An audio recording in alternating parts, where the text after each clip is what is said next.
ಒಂದು ನಾಣ್ಣುಡಿಯಂತೆ ಈ ಒಂದು ವಿದ್ಯಾಸಂಸ್ಥೆ ಪ್ರಾರಂಭ ಆಗಿ 1972ರಲ್ಲಿ ದಿವಂಗತ MG ಚಂದ್ರಶೇಖರಯ್ಯನವರ ಅಧ್ಯಕ್ಷತೆಯಲ್ಲಿ, ಅದು ಕೂಡ ಎಂಥ ಒಂದು ಪರಿಸ್ಥಿತಿಯಲ್ಲಿ ಈ ಸಂಸ್ಥೆ ಪ್ರಾರಂಭ ಆಯಿತು ಅಂತ ಹೇಳಿದ್ರೆ ಸ್ವಲ್ಪ ತಿಳ್ಕೋಬೇಕಾಗಿದೆ. ಹೆಣ್ಣು ಮಕ್ಕಳು ವಿದ್ಯಾಕ್ಷೇತ್ರದಲ್ಲಿ ವಿದ್ಯಾಭ್ಯಾಸವನ್ನು ಮಾಡೋದಕ್ಕೆ ಮುಳುಬಾಗಿಲಿನಲ್ಲೇ ಅಡಚಣೆಗಳಿದ್ದಂಥ ಒಂದು ಸಂದರ್ಭದಲ್ಲಿ ನಮ್ಮ ಅಧ್ಯಕ್ಷರನ್ನ ಭೇಟಿಯಾಗಿ ಒಂದು ಹೆಣ್ಣು ಮಕ್ಕಳಿಗೆ ಒಂದು ಪ್ರತ್ಯೇಕವಾಗಿರ್ತಕ್ಕಂಥ ವಿದ್ಯಾಸಂಸ್ಥೆ ಮಾಡಬೇಕು ಅಂತಕ್ಕಂಥ ಒಂದು ಹಂಬಲದಿಂದ ಈ ಒಂದು ವಿದ್ಯಾಸಂಸ್ಥೆಯನ್ನು ಪ್ರಾರಂಭ ಮಾಡಿದೆ. ನಿಮ್ಗೆ ಗೊತ್ತಿದೆ, ಈ ವಿದ್ಯಾಕ್ಷೇತ್ರದಲ್ಲಿ ಅದಾದ ನಂತರ ಒಂದು ಪದವಿ ಪೂರ್ವ ಕಾಲೇಜನ್ನು ಪ್ರಾರಂಭ ಮಾಡಿ ಅದರ ಜೊತೆಗೆ ವಿದ್ಯಾರ್ಥಿಗಳಿಗೆ ಉದ್ಯೋಗ ಅವಕಾಶ ಸಿಗಬೇಕು ಅಂತಕ್ಕಂಥ ಒಂದು ದೃಷ್ಟಿಯಿಂದ JOC ಅಂತಕ್ಕಂಥ ಒಂದು ಕಾರ್ಯಕ್ರಮವನ್ನು ಮಾಡಿ ಇಲ್ಲಿ lab technician, computer science, fashion technology ಅಂತಕ್ಕಂಥ ಕೋರ್ಸನ್ನು ಕೂಡ ಪ್ರಾರಂಭ ಮಾಡಿ, ತದನಂತರ ಡಿಗ್ರಿ ಕಾಲೇಜನ್ನು, ಅದು ಕೂಡ ಮುಖ್ಯವಾಗಿ ಹೆಣ್ಣು ಮಕ್ಕಳ ಒತ್ತಾಯದ ಮೇರೆಗೆ ನಮ್ಮನ್ನ ಮಧ್ಯದಲ್ಲಿ ಕೈ ಬಿಡಬೇಡಿ ಸರ್, ಏನಾದರೂ ಮಾಡಿ ನಮಗೆ ಮುಂದಿನ ವಿದ್ಯಾಭ್ಯಾಸ ಡಿಗ್ರಿ ನಾವು ಇಲ್ಲೇ ಓದಬೇಕು ಅಂತಕ್ಕಂಥ ಒಂದು ಪರಿಸ್ಥಿತಿ ನಿರ್ಮಾಣ ಆದಾಗ ಒಂದು ಡಿಗ್ರಿ ಕೋರ್ಸನ್ನ ಇಲ್ಲಿ ಮಾಡತಕ್ಕಂಥದ್ದು. ಪ್ರೀತಿಯ ನಿರ್ದಿರ್ತಕ್ಕಂಥ ನಾಗರಿಕರು ತಿಳ್ಕೋಬೇಕಾಗಿದೆ, ಈ ಕ್ಷೇತ್ರದಲ್ಲಿ ವಿದ್ಯಾಕ್ಷೇತ್ರದಲ್ಲಿ ಓದ್ತಕ್ಕಂಥ ವಿದ್ಯಾರ್ಥಿಗಳಿಗೆ 8ನೇ ತರಗತಿಗೆ ಬರ್ತಕ್ಕಂಥ ವಿದ್ಯಾರ್ಥಿಗಳಿಗೆ ಯಾವುದೇ ವಿಧವಾದಂತಹ ಒಂದು ಶುಲ್ಕವನ್ನ ತೆಗೆದುಕೊಳ್ಳೋದಿಲ್ಲ. 8ನೇ ತರಗತಿಗೆ ಬರ್ತಕ್ಕಂಥ ವಿದ್ಯಾರ್ಥಿಗಳಿಗೆ ಫೀಸನ್ನು ಕೂಡ ನಮ್ಮ ಸಂಸ್ಥೆಯಿಂದ ಕಟ್ತೀವಿ, ಯೂನಿಫಾರ್ಮ್ ಕೊಡ್ತೀವಿ, ಪುಸ್ತಕಗಳನ್ನು ಕೊಡ್ತೀವಿ ಮತ್ತು ಮಧ್ಯಾಹ್ನದ ಊಟೋಪಚಾರವನ್ನು ಕೂಡ ನೋಡ್ತಕ್ಕಂಥ ಒಂದು ಆರೈಕೆಯನ್ನು ಮಾಡ್ತಕ್ಕಂಥ ಒಂದು ಜವಾಬ್ದಾರಿಯನ್ನು ಕೂಡ ಹಾಕೊಂಡಿದ್ವಿ.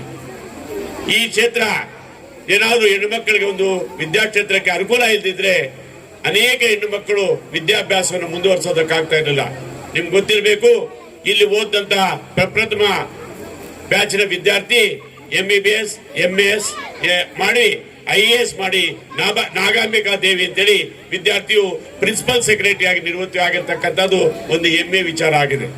ಅದೇ ರೀತಿ ಈಗಲೂ ಕೂಡ ನಮ್ಮ ಸಂಸ್ಥೆಯಲ್ಲಿ ಓದಿರ್ತಕ್ಕಂಥ ವಿದ್ಯಾರ್ಥಿ ವಿಜಯಲಕ್ಷ್ಮಿ ಅಂತಕ್ಕಂಥ ವಿದ್ಯಾರ್ಥಿ KS ಮಾಡಿ ಈಗ ರಿಜಿಸ್ಟರ್ ಆಫ್ ಯೂನಿವರ್ಸಿಟಿನಲ್ಲಿ ಕೆಲಸ ಮಾಡ್ತಾ ಇದ್ದಾರೆ. ಆ ಹುಡುಗಿಯ ಒಂದು ಸಹಕಾರದಿಂದ ಆ ಹುಡುಗಿ ಇಲ್ಲಿ ಲ್ಯಾಬೊರೇಟರೀಸ್ ಕಡಿಮೆ ಇತ್ತು ಅಂತಕ್ಕಂಥದ್ದು ಆಕೆಗೆ ಮನವರಿಕೆ ಆಗಿತ್ತು. ಆಯಮ್ಮ ಮುನ್ಸಿಪಲ್ ನಲ್ಲಿ ಜಾಯಿಂಟ್ ಕಮಿಷನರ್ ಆಗಿರ್ತಕ್ಕಂಥ ಸಂದರ್ಭದಲ್ಲಿ ಸುಮಾರು ಸುಸಜ್ಜಿತವಾಗಿರ್ತಕ್ಕಂಥ ಒಂದು 25 ಲಕ್ಷ ರೂಪಾಯಿ ಕಟ್ಟಡವನ್ನ ಲ್ಯಾಬೊರೇಟರೀಸ್ ಕಟ್ಟಿರ್ತಕ್ಕಂಥದನ್ನ ನೆನೆಸ್ಕೋಬೇಕಾಗಿದೆ. ನೀವೆಲ್ಲ ತಿಳ್ಕೋಬಹುದು, ಈ ವಿದ್ಯಾಸಂಸ್ಥೆ ಪ್ರಾರಂಭ ಆಗ್ಬೇಕಾದ್ರೆ ಇದಕ್ಕೆ ಕಟ್ಟಡವನ್ನು ಕೊಟ್ಟಿರ್ತಕ್ಕಂಥ ಶಾಪೂರ್ ನಾರಾಯಣ ಶೆಟ್ಟಿ ಕುಟುಂಬದವರನ್ನ ನೆನೆಸ್ಕೊಳ್ತಕ್ಕಂಥದ್ದು ನಮ್ಮ ಒಂದು ಆದ್ಯ ಕರ್ತವ್ಯವಾಗಿದೆ. ನೀವು ಎಲ್ಲೇ ಹೋಗ್ಲಿ ಪ್ರತಿಯೊಂದು ಕಟ್ಟಡ ಕೂಡ ದಾನಿಗಳಿಂದ ನಿರ್ಮಾಣ ಮಾಡಿರ್ತಕ್ಕಂಥದ್ದು. ಈ ಸಂಸ್ಥೆ ಅನೇಕ ರೀತಿಯಾದಂತಹ ದಾನಗಳನ್ನು ಪಡೆದು ವಿದ್ಯಾಕ್ಷೇತ್ರದಲ್ಲಿ ಮಕ್ಕಳಿಗೆ ಯಾವುದೇ ಒಂದು ಕಾನ್ವೆಂಟ್ ಶಾಲೆ ಆಗ್ಬೋದು ಅಥವಾ ಯಾವುದೇ ಒಂದು ಕಾಂಪಿಟೇಟಿವ್ ಇರ್ತಕ್ಕಂಥ ಶಾಲೆಗಳಿಗಿಂತಲೂ ಕೂಡ ಕಡಿಮೆ ಇರ್ತಕ್ಕಂಥ ರೀತಿಯಲ್ಲಿ ಉತ್ತಮವಾಗಿರ್ತಕ್ಕಂಥ ಒಂದು ಫಲಿತಾಂಶವನ್ನು ತರ್ತಕ್ಕಂಥ ರೀತಿಯಲ್ಲಿ ಕೆಲಸ ಮಾಡಿದ್ದೀವಿ. ಅದೇ ಅಷ್ಟೇ ಅಲ್ಲ, ಈ ಕಟ್ಟಡವನ್ನ ಮುಂದುಗಡೆ ಇರ್ತಕ್ಕಂಥ ಕಟ್ಟಡವನ್ನ ಮಾನ್ಯ ಸಭಾಪತಿಗಳಾಗಿರ್ತಕ್ಕಂಥ VR ಸುದರ್ಶನ್ ಆಗ್ಬೋದು, YN ನಾರಾಯಣ ಸ್ವಾಮಿ ಆಗ್ಬೋದು, ಚೌಡರೆಡ್ಡಿ ಆಗ್ಬೋದು, ಮತ್ತೆ ರಾಜ್ಯಸಭಾ ಸದಸ್ಯರಾಗಿರ್ತಕ್ಕಂಥ ಕುಪೇಂದ್ರ ರೆಡ್ಡಿ ಅವರಾಗ್ಬೋದು, ಅದೇ ರೀತಿಯಲ್ಲಿ ನಮ್ಮ ಸಂಸ್ಥೆಯಲ್ಲಿ ಪ್ರಿನ್ಸಿಪಾಲ್ ಆಗಿ ಸೇವೆಯನ್ನು ಮಾಡಿರ್ತಕ್ಕಂಥ ಡಾಕ್ಟರ್ ಅಯೂಬ್ ಖಾನ್ ಆಗಿರ್ಬೋದು, ಪೆಟ್ರೋಲ್ ಬಂಕ್ ಅಧ್ಯಕ್ಷ ಆಗಿರ್ಬೋದು, ಅದೇ ರೀತಿಯಲ್ಲಿ ಮುಂದೆ ಇರ್ತಕ್ಕಂಥ BEd ಕಾಲೇಜನ್ನ ಜಯಲಕ್ಷ್ಮಮ್ಮ ನಾರಾಯಣ ಶೆಟ್ಟಿ ಚಾರಿಟಬಲ್ ಟ್ರಸ್ಟ್ ಇಂದ 3 ಫ್ಲೋರ್ ಕಟ್ಟಡವನ್ನು ಕಟ್ಟಿರ್ತಕ್ಕಂಥದ್ದಾಗ್ಬೋದು. ಅದೇ ರೀತಿ ಈ ಹಳೆ ಕಟ್ಟಡದಲ್ಲಿ ಸಂಪಂಗರಾಮಯ್ಯ ಶೆಟ್ಟಿ ಮಕ್ಕಳು ಕಟ್ಟಡವನ್ನು ದಾನ ಕೊಟ್ಟಿದ್ದಾರೆ. ಅದೇ ರೀತಿಯಲ್ಲಿ ಅನೇಕ ಜನ ಈ ಸಂಸ್ಥೆಗಳ ದಾನವನ್ನು ಕೊಟ್ಟು ಈ ಸಂಸ್ಥೆ ಏಳಿಗೆಗೆ ಸಹಕರಿಸಿದ್ದಾರೆ. ಮುಖ್ಯವಾಗಿ ಈ ಹಳೆ ಕಟ್ಟಡವನ್ನು ಕಟ್ಟತಕ್ಕಂಥ ಸಂದರ್ಭದಲ್ಲಿ ದಿವಂಗತ ಆಲಂಗೂರು ಶ್ರೀನಿವಾಸನ ಜ್ಞಾಪಕ ಮಾಡ್ತಕ್ಕಂಥದ್ದು ನಮ್ಮ ಒಂದು ಜವಾಬ್ದಾರಿ ಇರ್ತಕ್ಕಂಥದ್ದು. ಅವ್ರು ಶಾಸಕರಾಗಿರ್ಲಿಲ್ಲ, ಬರೀ PLD ಬ್ಯಾಂಕ್ ಅಧ್ಯಕ್ಷರಾಗಿದ್ರು. ಅಂತ ಸಂದರ್ಭದಲ್ಲಿ ಅವರ ಒಂದು ಎಸ್ಟೇಟ್ ನಲ್ಲಿರ್ತಕ್ಕಂಥ ಮರಮುಟ್ಟುಗಳನ್ನ ಕಟ್ ಮಾಡಿಸಿ ಅದನ್ನ ಈ ಬಾಗಿಲಿಗೆ ಆಗಿರ್ತಕ್ಕಂಥದನ್ನ ಜ್ಞಾಪಕ ಮಾಡ್ಕೋಬೇಕಾಗಿದೆ. ಮಾನ್ಯ ನಗರಸಭಾ ಸದಸ್ಯರಲ್ಲಿ ನಾನು ಮನವಿ ಮಾಡ್ತಾ ಇದ್ದೀನಿ, ನಿಮಗೆಲ್ಲ ಕೂಡ ಗೊತ್ತಿದೆ, ಈ ಊರಿನಲ್ಲಿ ನೀರೆಲ್ಲ ಕೂಡ ಇಲ್ಲೇ ಬಂದು ನಿಲ್ತಕ್ಕಂಥದ್ದು.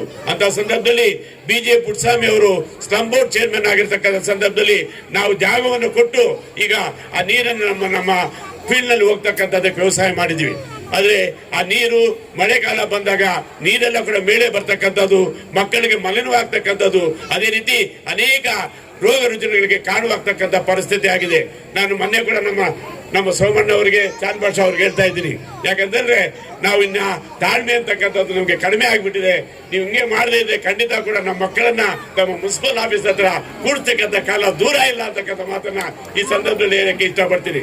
ಅಷ್ಟೇ ಅಲ್ಲ, ನಿಮ್ಗೆ ಗೊತ್ತಿದೆ ಈ ರೋಡ್ ಅನ್ನ ಮೂರು ಕೌನ್ಸಿಲರ್ಸ್ ಇದ್ದಾರೆ. 3 ಕೌನ್ಸಿಲರ್ ಇರೋದ್ರಿಂದ ಇದು ನನಗೆ ಬರೋದಿಲ್ಲ, ಇದು ನನಗೆ ಬರೋದಿಲ್ಲ. 3 ಕೌನ್ಸಿಲರ್ಸ್ ಆಗ್ಬಿಟ್ಟು ಎಲ್ಲಾ ರಸ್ತೆಗಳು ಕೂಡ ಕಾಂಕ್ರೀಟ್ ರಸ್ತೆಗಳಾಗಿದೆ. ಆದ್ರೆ ನಮ್ಮ ರಸ್ತೆ ಮಾತ್ರ ಆಗಿಲ್ಲ. ಇಂಥ ಒಂದು ಪರಿಸ್ಥಿತಿ ಆಗಿದೆ. ನಮಗೆ ಒಂದು ಕಡೆ ಆರ್ಥಿಕವಾಗಿರ್ತಕ್ಕಂಥ ಮಗ್ಗೊಟ್ಟು. ಕಾರಣ ಅಂತಂದ್ರೆ ಡಿಗ್ರಿ ಕಾಲೇಜ್ಗೆ ಯಾವುದೇ ರೀತಿ ಅಂತ ಏನಿಲ್ಲ, ಬಾಯ್ಸ್ ಕಾಲೇಜ್ಗೆ ಯಾವುದೇ ರೀತಿ ಅಂತ ಏನಿಲ್ಲ. ಇಂಥ ಕ್ಲಿಷ್ಟ ಪರಿಸ್ಥಿತಿಯಲ್ಲಿ ಕೂಡ ವಿದ್ಯಾಕ್ಷೇತ್ರದಲ್ಲಿ ನಾವು ಮುಂದುವರಿಸಿಕೊಂಡು ಹೋಗ್ತಕ್ಕಂಥದ್ದು ನಮ್ಮ ಕರ್ತವ್ಯ ಅಂತಕ್ಕಂಥದ್ದು ನಡ್ಸ್ಕೊಂಡು ಹೋಗ್ತಾ ಇದ್ದೀವಿ. ನಮ್ಗೆ ಒಂದೇ ಏನು ಅಂತ ಹೇಳಿದ್ರೆ, ನಮ್ಮ ಸಂಸ್ಥೆಯಲ್ಲಿ ಓದ್ತಕ್ಕಂಥ ವಿದ್ಯಾರ್ಥಿಗಳು ಉತ್ತಮವಾಗಿರ್ತಕ್ಕಂಥ ಒಂದು ಫಲಿತಾಂಶ ತಂದುಕೊಡ್ತಾ ಇದ್ದಾರೆ. ಅದನ್ನೇ ಒಂದು ದೃಷ್ಟಿಯಲ್ಲಿ ಇಟ್ಕೊಂಡು ನಮ್ಮ ಸಮಸ್ಯೆ ನಡ್ಸ್ಕೊಂಡು ಹೋಗ್ತಾ ಇದ್ವಿ. ನಿಮ್ಗೆ ಗೊತ್ತಿದೆ, ಎಲ್ಲಾ ಕಡೆ ಕೂಡ ಸುಮಾರು ಬಸ್ಗಳಿದೆ. ನಮ್ಮ ಹತ್ರ ಬಸ್ಗಳು ಕೂಡ ಇಲ್ಲ. ಆದ್ರೂ ಕೂಡ ನಮ್ಮ ಮಕ್ಕಳು ನಡ್ಕೊಂಡೇ ಬರ್ತಕ್ಕಂಥದ್ದು. ಇಲ್ಲಿ ಓದ್ತಕ್ಕಂಥ ವಿದ್ಯಾರ್ಥಿಗಳು ಎಲ್ಲರೂ ಕೂಡ ಬಡತನದಕ್ಕಿಂತ ರೇಖೆಗಿಂತ ಕಡಿಮೆ ಇರ್ತಕ್ಕಂಥವ್ರು, ಆರ್ಥಿಕವಾಗಿ ಸಬಲೀಕರಣ ಇರ್ತಕ್ಕಂಥ ಮಕ್ಕಳು. ಅಷ್ಟೇ ಅಲ್ಲ, ಹಿಂದುಳಿದಕ್ಕಂಥವ್ರು, backward communities, schedule cats, minorities ಹೆಚ್ಚಿನ ವಿದ್ಯಾರ್ಥಿಗಳಲ್ಲಿ ವ್ಯಾಸಂಗ ಮಾಡ್ತಕ್ಕಂಥದ್ದು. ಅದರಿಂದ ನಾನು ತಮ್ಮನ್ನು ಮನವಿ ಮಾಡೋದಿಷ್ಟೇ, ನಮ್ಮ ಸಂಸ್ಥೆಗೆ ಮೂಲಭೂತವಾಗಿರ್ತಕ್ಕಂಥ ಸೌಕರ್ಯ ಮಾಡ್ತಕ್ಕಂಥದ್ದು ನೀವೆಲ್ಲ ಕೂಡ ಮನಸ್ಸು ಮಾಡಬೇಕು ಅಂತಕ್ಕಂಥ ಮಾತನ್ನು ಹೇಳ್ತಾ, ಆಗಲೇ ಶಾಸಕರು ಹೇಳಿದ್ದಾರೆ ಬಹಳ ಹೊತ್ತು ಮಾತಾಡಬೇಡಿ ಅಂತೇಳಿ. ಆದ್ರೂ ಕೂಡ ಇನ್ನ ಸಾಕಷ್ಟು ವಿಚಾರಗಳನ್ನು ಹೇಳ್ಬೇಕು ಅಂತಕ್ಕಂಥದ್ದಿದೆ.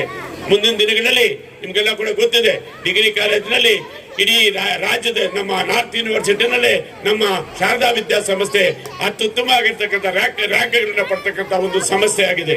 ಅದೇ ರೀತಿಯಲ್ಲಿ ನಮ್ಮ BEd ಕಾಲೇಜ್ ಏನಿದೆ ಅದು 100% ರೆಗ್ಯುಲರ್ ಆಗಿ ಪಡಿತಕ್ಕಂಥ ಒಂದು ಸಮಸ್ಯೆ ಆಗಿದೆ.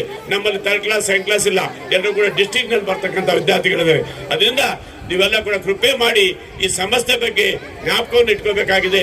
ಈ ಸಮಸ್ಯೆ ಏಳಿಗೆಗೆ ನೀವೆಲ್ಲ ಕೂಡ ಸಹಕಾರವನ್ನು ಕೊಡಬೇಕಾಗಿದೆ ಅಂತಕ್ಕಂಥ ಮಾತನ್ನು ಹೇಳ್ತಾ, ಈ ಸಮಸ್ಯೆ ಉಳಿಬೇಕು, ಬೆಳಿಬೇಕಾದ್ರೆ ಎಲ್ಲರ ಒಂದು ಸಹಕಾರ ಬೇಕಾಗಿದೆ. ಈ ಸಹಕಾರವನ್ನ ಮಾನ್ಯ ಪೋಷಕರು ಮತ್ತು ವಿದ್ಯಾರ್ಥಿ ಮಿತ್ರಗಳು ಎಲ್ಲರೂ ಕೂಡ ಸಹಕಾರವನ್ನು ಕೊಡ್ತೀನಿ ಅಂತಕ್ಕಂಥ ಭಾವಿಸ್ತಾ ಈ ಸಂದರ್ಭದಲ್ಲಿ ತಮ್ಮೆಲ್ಲರಿಗೂ ಕೂಡ ಶುಭ ಹಾರೈಸಿ ನನ್ನ ಮಾತನ್ನು ಮುಗಿಸ್ತಾ ಇದ್ದೀನಿ. ಜೈ ಹಿಂದ್, ಜೈ ಕರ್ನಾಟಕ.